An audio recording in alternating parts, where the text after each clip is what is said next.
Why? To the weather now, cloudy and cool today. We even saw a few showers in some places this morning. Of course, what we're all asking is what's the weekend going to look like?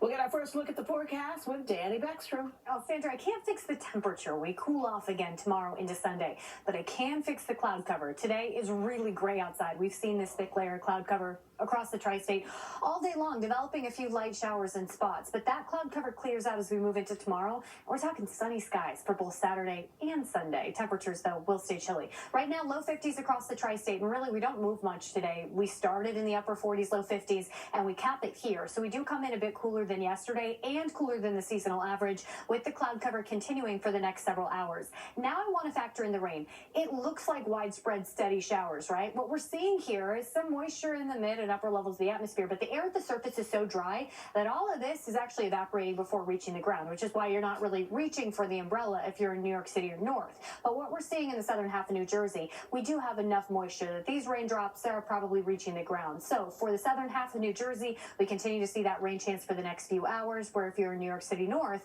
we're mostly dry, just mostly cloudy with a few sprinkles here and there. As we move into this evening, though, you see those cloudy icons? They turn clear pretty quickly. A front going to move through, and that clears out our cloud cover starting right around sunset overnight into tomorrow morning, which means we do start with sunshine tomorrow, but temperatures are cooling off. So today, cool and cloudy, showers favoring areas south of New York City. Right around sunset, we start the clearing, so maybe our northern suburbs get an hour or two of sun today, but moving into tomorrow, most of us clear right out, which means bright but breezy and cool conditions for the parade tomorrow. Temperatures will be chilly, but nice to see that we give our umbrellas a break this weekend, and that includes Sunday. Our high temperatures fall to the 40s, but it's good to see the mostly sunny conditions stick around. There is a warm-up on the 7-day. I'll let you know when we're back to the 60s coming up. David?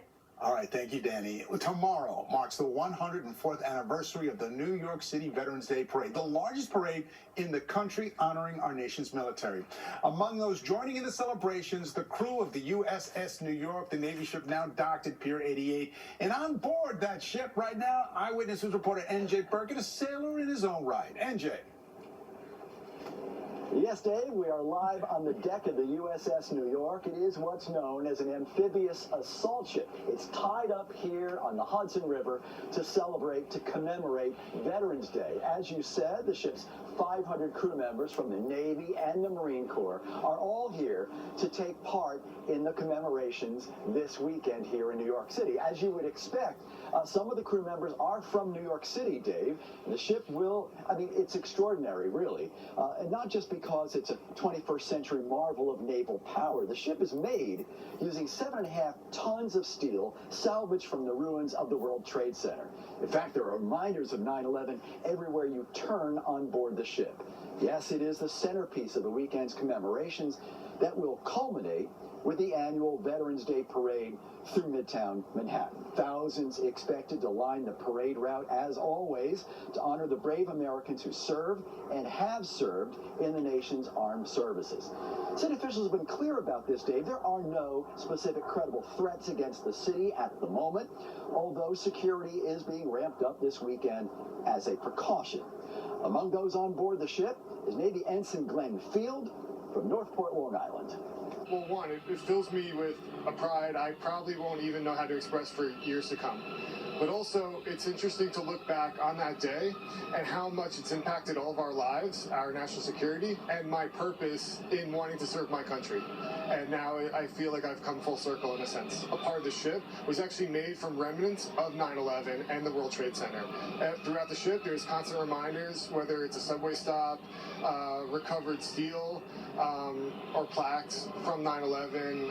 In the bridge, for example, you have a fireman's jacket that was actually used on 9/11. 9/11's impact on the country and New York is definitely an all the time reminder on the ship. And the question many viewers may be asking, can the public get on board the ship? Well, the answer is yes. The ship will be open to the public from 8 a.m. to 4 p.m. on Sunday. Again, as Dave said a moment ago, Pier 88 on the Hudson River. We're live on the USS New York, and Jay Burkett, Channel 7 Eyewitness News. Just remarkable, the legacy of that ship and its ties to our area. Thank you, NJ. In a programming note, tomorrow, ABC 7 celebrates our heroes who serve with honor. I will be joined by ABC's Stephanie Ramos and Eyewitness News reporter Stefan Kim to bring you the New York City Veterans Day Parade, now celebrating its 104th year. Coverage begins at 9:30 a.m. on Channel 7 and on ABC 7 NY. Still to come here on Eyewitness News this noon, the search continues for the man accused of stabbing another man with the screwdriver on the subway. And in an ABC News exclusive, we hear from the parents of a teenager from New Jersey killed by a stray bullet while away at college in Nashville. And victims take action against the hospital that employed an OBGYN who sexually assaulted patients for decades.